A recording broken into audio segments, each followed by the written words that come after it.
తీసుకుంది కదా యాకోబు పత్రికలో, విశ్వాసంతో ఉండడానికి అబ్రాహాము తీసుకుంటూ, రెండోది రాహాబును తీసుకుంటూ. దేవుడికి మహిమ కలుగును గాక. అబ్రాహాము ఎంత చక్కగా విశ్వాసాన్ని కనపరచండి చూద్దాం. ఆదికాండం 22వ అధ్యాయము 10వ వచనం నుండి చూద్దాం. హల్లెలూయా. అప్పుడు అబ్రాహాము తన కుమారుని వధించుటకు తన చేయి చాపి కత్తి పట్టుకొనగా దేవుడికి మహిమ కలుగును. విశ్వాసం లేకుండా దేవుడికి ఇష్టలైన ఉండుట అసాధ్యము. విశ్వాసంతో ఇష్టపడేటట్టు జీవితాలు చేయడానికి, పనులు చేయడానికి, అద్భుతాలు చేయడానికి, కార్యాలు చేయడానికి దేవుడు ఎంతగానో ఇష్టపడుతుంది. విశ్వాసం అన్నది నిరీక్షింపబడే వాటి యొక్క నిజ స్వరూపం.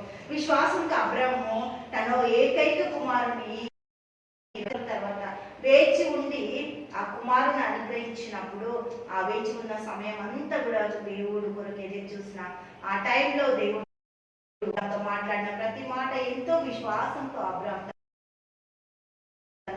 అబ్రాహాము నీతిగా నిలబడ్డాడు. నీతిమంతుల జాబితాలో నిలబడ్డాడు. అందుకే ఇస్సాకుని దేవుడు అడగగా ఎంత చక్కగా మోరియా పర్వతం మీదకి తీసుకొచ్చి బలి ఇవ్వడానికి ఏం చేసినట్ట, చేయి చాపి కత్తి పట్టుకున్నట్ట. దేవుడికి స్తోత్రం. యెహోవా దూత పరలోకంలో నుండి అబ్రామా అని అతన్ని పిలిచిన. అందుకంటే చిత్తము ప్రభువా నేను.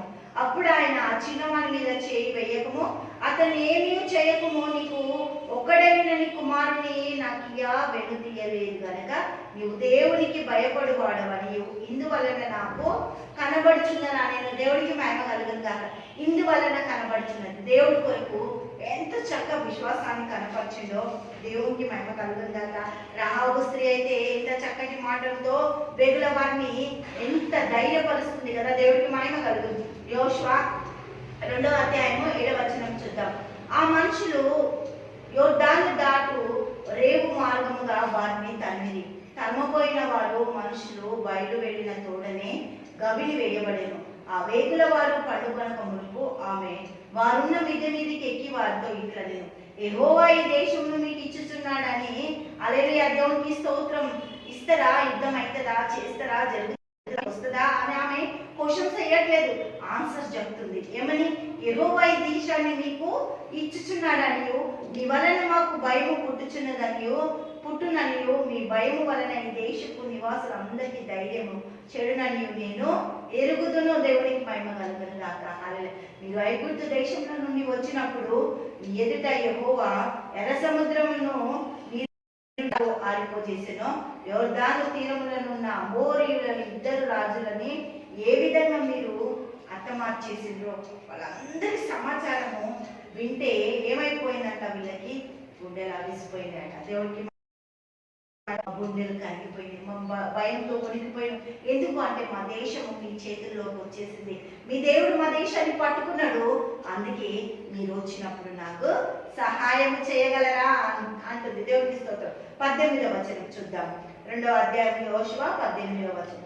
నీవు మమ్మల్ని దించిన ఈ కిటికీకి ఎర్రని దారము కట్టి నీ తండ్రిని, నీ తల్లిని, నీ అన్నదమ్ములని, నీ తండ్రి ఇంటి వారిని అందరినీ నీ ఇంట చేర్చుకో, నీదే బాధ్యత, చేర్చుకో. అప్పుడు మేము వచ్చినప్పుడు నీకు కావాల్సినంతా మేము సమకూరుస్తాం. ఒకవేళ వాళ్ళకి ఏమైనా జరిగిందనుకో, నీదే బాధ్యత, నీవే వాళ్ళని సంరక్షించాలి అని ఆ వేగుల వారు రాహాబుతో విశ్వాసపు మాటలు మాట్లాడి తిరిగి వెళ్ళిపోయినారు. దేవుడికి మహిమ కలుగును గాక. హల్లెలూయా.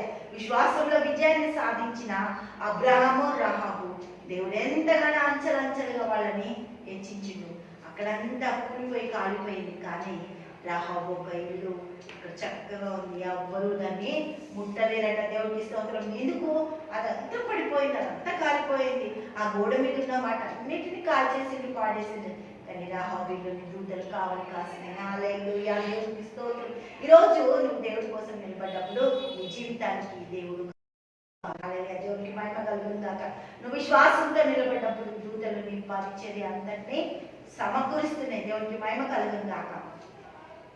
తండ్రి యేసునికి మన స్తోత్రాలు. గొప్ప దేవ, అద్భుతంగా ఆశ్చర్యకరుడా, దూతలు ఏ విధంగా నాయన ఆ పట్టణాన్ని నాశనం చేసినప్పుడు రాహాబు ఒక ఇంటిని కాపాడినట్లు నాయన ప్రభువా యేసే అబ్రాహాము తండ్రి ఇస్సాకుని బలిపడడానికి వచ్చినప్పుడు దూతలు వచ్చి సంరక్షించి కాపాడి అబ్రాహాముని ప్రభువా భయపడే వ్యక్తివని ప్రభువా అక్కడ ఆశీర్వదించి ఆ సహాయతని దయచేసి నడిపించినందుకు కృతజ్ఞతలు చెల్లిస్తాను.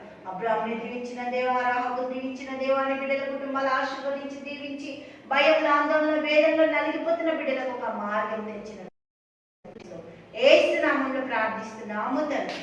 ఆమేన్, ఆమేన్, ఆమేన్.